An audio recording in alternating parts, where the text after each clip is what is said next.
Hello, and welcome to Let's Talk About the Middle East. I'm Andy Blanche.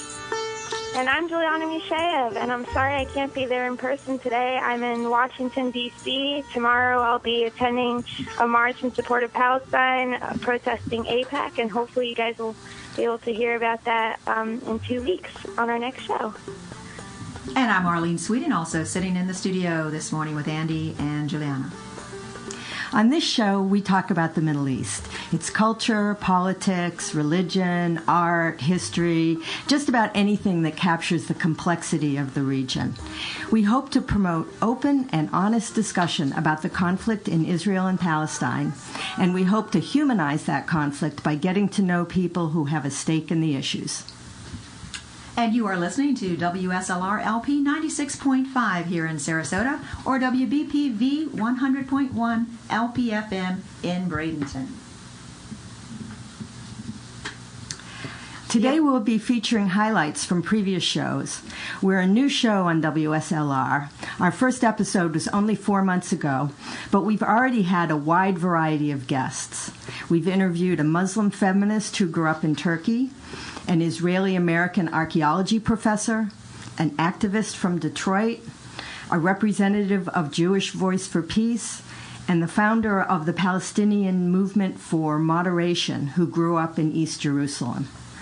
On Let's Talk About the Middle East, we don't avoid controversial topics. We bring people into the studio who reflect different perspectives, and we go below the surface for a deeper understanding of some very complex issues. The opinions and views expressed on Let's Talk About the Middle East are strictly those of the host and guest and do not necessarily reflect those of the station manager, the board of directors, or anyone else affiliated with WSLR. And that is true of all of our talk programming. And we hope that this morning, during our spring membership drive, you will take the opportunity to call in and support all of the public affairs programming here at WSLR.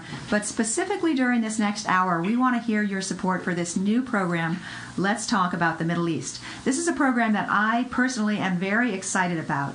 It grew out of our Finding a Path to Peace series last year, and we were discussing, how do we continue the conversation? Because I think we all felt really good about what happened in the series last year. And we brought people together that normally wouldn't come together, and we had a dialogue that normally wouldn't happen about a topic that's really difficult to have an honest discussion about. And we wanted to continue that honest discussion, and I think that Andy and Juliana have done a great job with that. And we'd love to hear from you this morning to say, yes, we agree with you. They're doing awesome. So give us a call. The numbers here are 894-6469. And actually, that's going to be the only number you can call during this show because Juliana is going to be online with us on the other number. So the office line is the number you should call, 941-894-6469. Juliana, how does it feel to be a part of this show, and why are you investing your energy in it? What do you think you're able to accomplish through this grassroots media outlet? Well, Arlene, it's been an amazing experience being able to talk to all these people that I would never have even come into contact with or had the opportunity to learn from. So it wouldn't have been possible without WSLR, our community radio station. And Andy and I aren't radio people. We're just passionate about this topic, and we wanted to help broaden people's perspectives. And it's amazing that people like us could turn to WSLR, and they could provide us with the platform to do our show. We need community radio. It's one of the only ways that people can hear stories that are untold because we don't depend on corporate funding and the other things that the radio stations depend on. We're only dependent on the passion of our programmers and the generous contributions from our listeners. And we're truly a media source by the people and for the people. So if that's something that you value, like Arlene said, please call the number. Let's Talk About the Middle East has been about tapping into stories that you wouldn't normally hear. We've interviewed several activists and grassroots peace builders, and it's not often that you can tune into the radio and hear people from that side of society sharing their perspective. But the media should belong to the people, and that's what WSLR is all about. So please make sure that we can keep doing what we're doing, supporting us. And that number to call is 941-894-6469. And community radio is a great value to its listeners because everyone you hear on the air is volunteering their time. Like Juliana said, these are people that are passionate about the information, the topics that they're talking about, the music that they're bringing you, and it's from the heart, that they really feel it. They put in so much time and energy, and this is your opportunity to say thank you to them as individual volunteers and also to the radio station as a whole for providing this opportunity to just everyday people in our community. Like Juliana says, these are not people that have had previous experience in radio, but they're people that care and people that are willing to invest time in making a difference. And one of the things I'm really proud of here at WSLR is our internship program, where we have a number of high school students and college students that participate in programming, in producing our local news report, on our board of directors, on our programming committee, all kinds of ways for people to get involved. And we hope that you also will get involved with WSLR by becoming a member today with your phone call at 941-894-6469. You can also go online to WSLR.org and make your pledge securely online. Right now, we want to play a clip from our very first show. It was an interview with Ayşe Kadayifçi Oriana. Ayşe grew up in Turkey. She did her dissertation on the Israeli-Palestinian conflict, and she now teaches peace studies at George Washington University. She talked with us about Muslim feminism and peace building. So, speaking of Muslim women, many people think that Islam and feminism are contradictory. They believe that feminism only exists in a secularized society and that Islam embodies these patriarchal structures that perpetuate the oppression of women. But in your article, you point out that the first wave of feminism that was brought about by secular elites was actually offensive to Islamic women because they saw their Islamic values as a safeguard against those oppressive structures. Can you talk about that? Yes, of course. The first wave of secularism and many other women's movements in the Middle East have sort of tried to, because they saw Islam as the problem, they tried to secularize the societies, which is often associated with making them non-Muslim. And so that there was a quite strong reaction. Also, this had a backlash by the community members who thought anyone who works with a woman is trying to undermine the faith tradition, which created a lot of defensive attitude. Muslim women, on the other hand, usually argue that Islam was a very progressive religion, which came in the 7th century, and the Quran talks to not only men but women as well. It directly talks about men and women, and every message there is for men and women. Also, the Quran gave specific rights in the 7th century that was not heard of at the time, such as right to divorce, right to inheritance, right to decide who a woman is supposed to get married. So when women try to promote their own rights, they go back to the Quran, which seems to be the most legitimate and authentic source to counter patriarchal structures that have nothing to do with religion. And there are also examples of the Prophet who who is the role model for Muslims. So he had always encouraged women's participation in mosques. Actually, there was a woman imama leading the prayers at his time as well. Women were there's stories about how women were able to stand up against the caliph after the Prophet and then sort of defend their rights, and the caliph would give in and recognize the woman's point. So these are the stories through which Muslim women rethink how their liberties and their rights can be experienced in today's world. So, and one of the challenges, many of the religious leaders and interpretations of the text today are male. So there's an effort to reclaim their religion from these patriarchal traditions. So, Ayşe, let me ask a follow-up question on that one. clearly there are women in some Muslim societies that are oppressed by the men in that society. What would you say about that from what you know about Islam and the Quran? Oh, absolutely, they're anti-Islamic.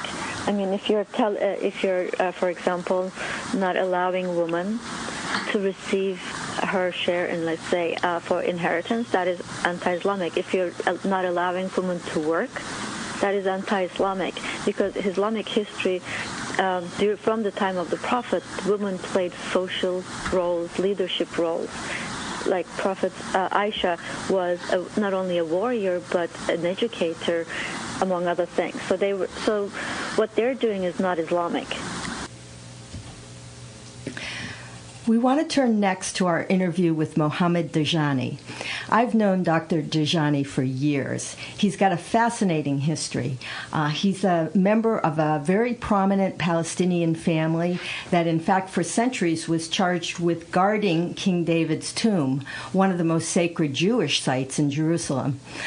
He was radicalized in college, was a freedom fighter with Fatah during 2 wars, and then he spent a couple decades in the United States.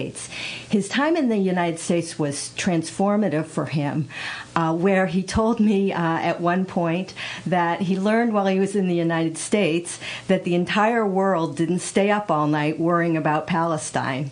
Kind of gave him some new perspective. He's the founder of an important new Palestinian political movement called Wasatiyah, or moderation. That's very interesting how you say that it's a small minority, and despite that, there are people in this country that are convinced that Islam and radicalism is synonymous. I've seen multiple debates where people are talking about, is violence inherent to Islam? And I've never seen a debate like that about any other religion. What would you say to people who reject what you're telling them, that moderation is this, as you say, sleeping majority, because it doesn't fit with their preconceived beliefs? Yeah, actually, I will tell them to study the religion of the other, in the sense that I encourage Palestinians or Muslims to read and study Judaism and Christianity and Buddhism and other religions. And I would encourage Jews and Christians to study Islam, because the pastor who wanted to ban the Quran have not read it. And there are more than 6,500 verses in the Quran. They get stuck on 1 or 2 or 3 verses that are talking about apostates who were trying to eradicate Islam when it started.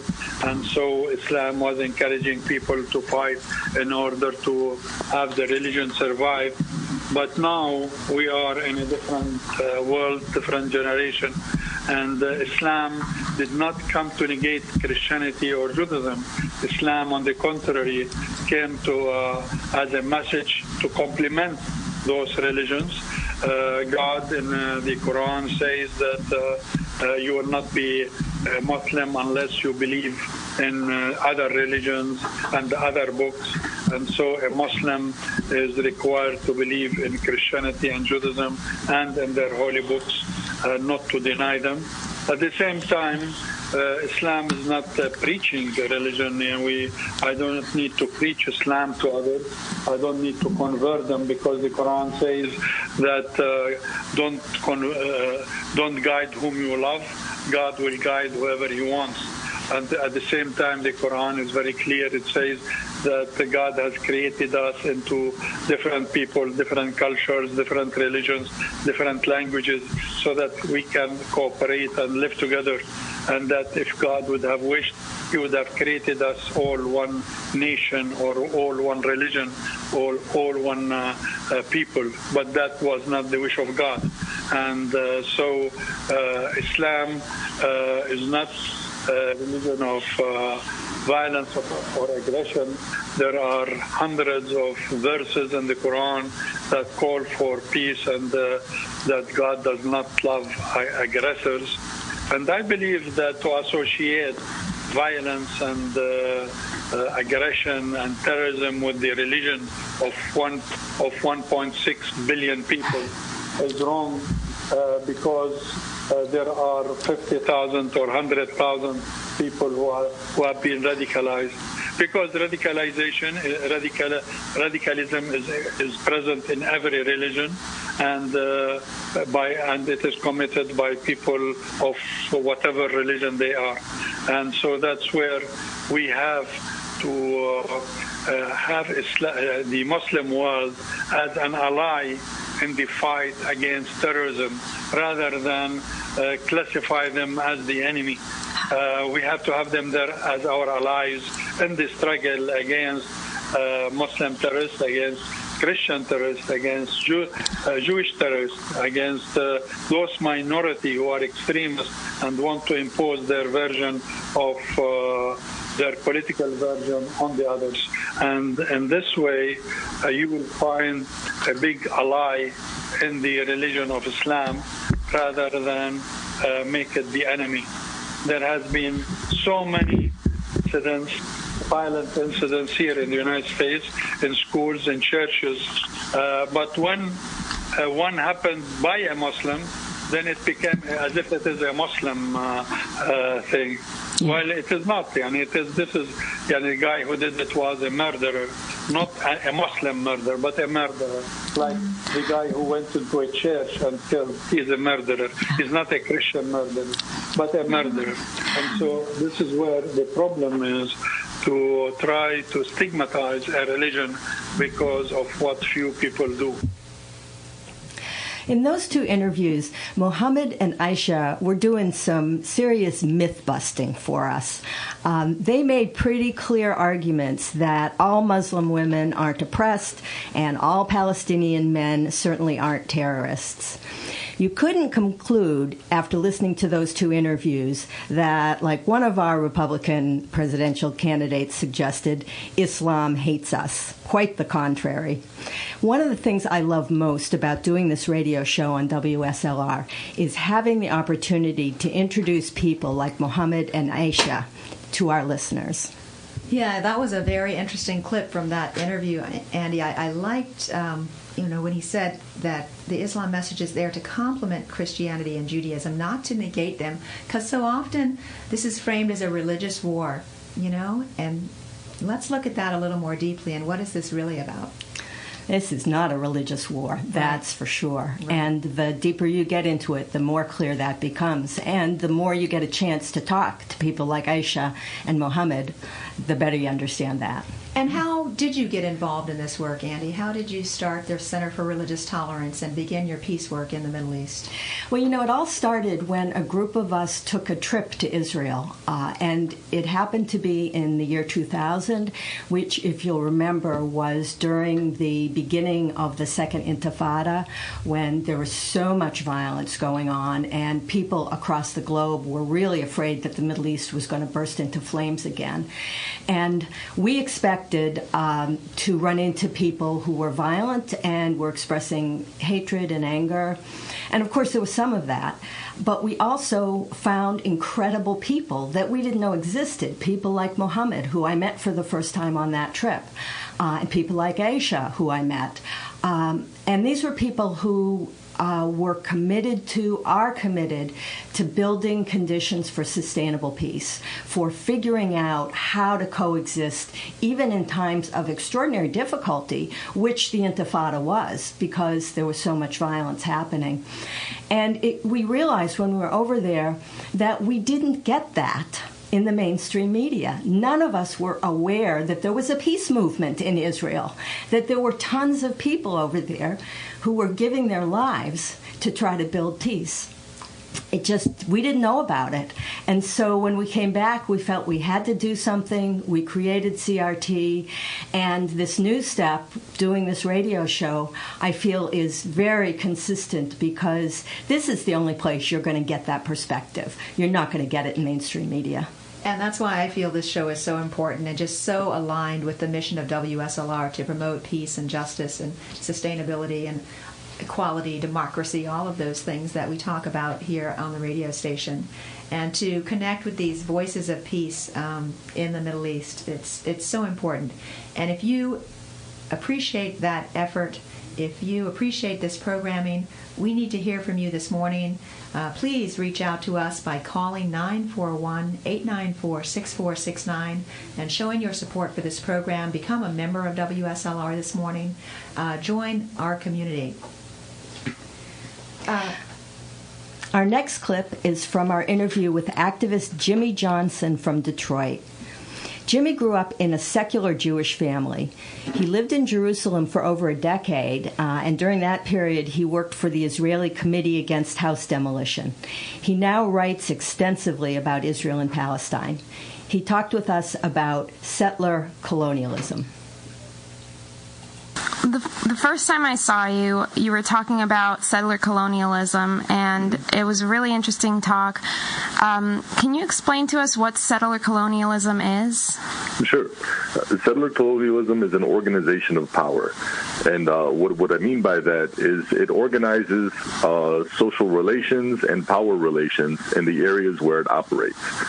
As a more specific example, if today you migrated to wherever you pick, where do you want to migrate to? I don't want to migrate anywhere. Okay.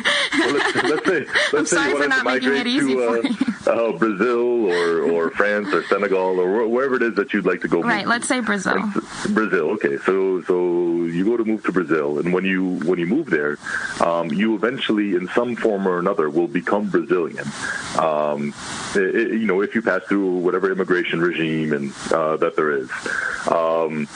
But one thing, even if in a small way, in whatever circle you're in, you actually change Brazil a little bit at the same time. But what you don't do when you move there is you don't displace Brazil upon your arrival, and create a space of Americanness. So that's to say you articulate to the sovereignty that you encounter. You will in some way or another articulate to Brazilianness. Whereas settlers don't. Settlers do not articulate to the sovereignty that they encounter. So when the British landed in Senecomaca, which is what we'll call part of coastal Virginia, so when the British landed in Senecomaca, they did not articulate to Powhatan sovereignty. Instead, they brought their own sovereignty with them and created a British sovereignty which displaced the native sovereignty. And so, at a fundamental level, settler colonialism is about dispossession and sovereignty. And where the settler sovereignty, be it the United States or Canada or Israel or Australia or you pick, where the settler sovereignty displaces in total the native sovereignty that is encountered, and then creates a world in that image. So, Jimmy, it sounds from what you just said that Israel fits, in your opinion, the description of a colonial settler state. Can you explain how exactly it does? With some examples. Oh, for sure, absolutely. So much of the lineage of Israeli political discourse, probably the vast majority, stems from what's called the Second Aliyah. And there are several aliyot. Aliyot is called like a wave of immigration or a wave of settlement. And so the Second Aliyah is in the first decade of the 20th century, by and large. And this is where the history of labor Zionism comes from. And there were three central ideological components to this. You had what are called the conquest of land, the conquest of labor, and this is the term. Conquest in the Hebrew is called kibush. So the conquest of land, the conquest of labor, and then the conquest of garden. And what these three movements sought to do is to create spaces, kind of proto-sovereign spaces. And so the conquest of land is to create land that would be lived on by the settlers alone, by new Zionist arrivals from Europe. And the conquest of labor is to create spaces inside the labor market where employment would be reserved for settlers alone, or for Jews alone, as it were. Obviously, at the time, not all Jews in Palestine were settlers. There had been Jews in Palestine for a very long time, for as long as there had been Palestinians. So, and then the third one is the conquest of guarding, which is to take over the local relations of force in the areas where the settlers had conquest of land. And by relations of force, it means not being dependent upon Palestinians for guarding. And so where the settlers start to have their own sovereign violence, although it's still subordinated to the Ottomans at the time, and then still later subordinated to the British, where the settlers would start to have like their own sovereign violence, their own, which basically means they started to have sovereignty. And so that's how the settler sovereignty first came about in Palestine, and that's how Zionism, as a settler movement, started to become somewhat successful in displacing the native sovereignty, which is also displacing the native relations of force. That's really interesting, Jimmy. When many of us think of the settlements, we think of the land issue, but the fact that that there was a certain part of the economic sector set aside for Jewish Israelis, and the guarding aspect of it, I had never thought about before, and that's really eye-opening. Another very interesting interview and a topic that you don't see in the mainstream media in this country. So here we are with Let's Talk About the Middle East, giving you some different perspectives on the conflict in Israel and Palestine. And we're getting some calls of support. We want to thank Cheryl for her $200 contribution to keep this radio programming on the air. Thank you so much, Cheryl Walker. We appreciate you so much. We also have an anonymous contribution for $50, and they will be taking one of those Noam Chomsky books because we say so. Remember, during this show, we have some special thank you gifts for you. And so if you become a member at the $30 level, you can take that book by Noam Chomsky, which is had more than 30 concise commentaries on U.S. politics and global power, including several in that book on Israel and Palestine. We're also going to offer a couple of other books to you during this hour, and one of them is by Professor Stephen Saleta. If you all are listeners to our Law and Disorder program, you will be very familiar with Stephen's case. The book is called Uncivil Rights, Palestine and the Limits of Academic Freedom. And in the summer of 2014, Stephen Saleta had his appointment to a tenured professorship revoked by the Board of Trustees of the University of Illinois at Urbana-Champaign due to tweets that he made criticizing the Israeli government's summer assault in Gaza. And that has been a case that has been very closely followed by our friends at Law and Disorder on Sunday morning's program. And I know that many of you are interested in that. So for your contribution of $30 to this program this morning, pick up a book by Stephen Saleta documenting what he went through and what it means for academic freedom in this country.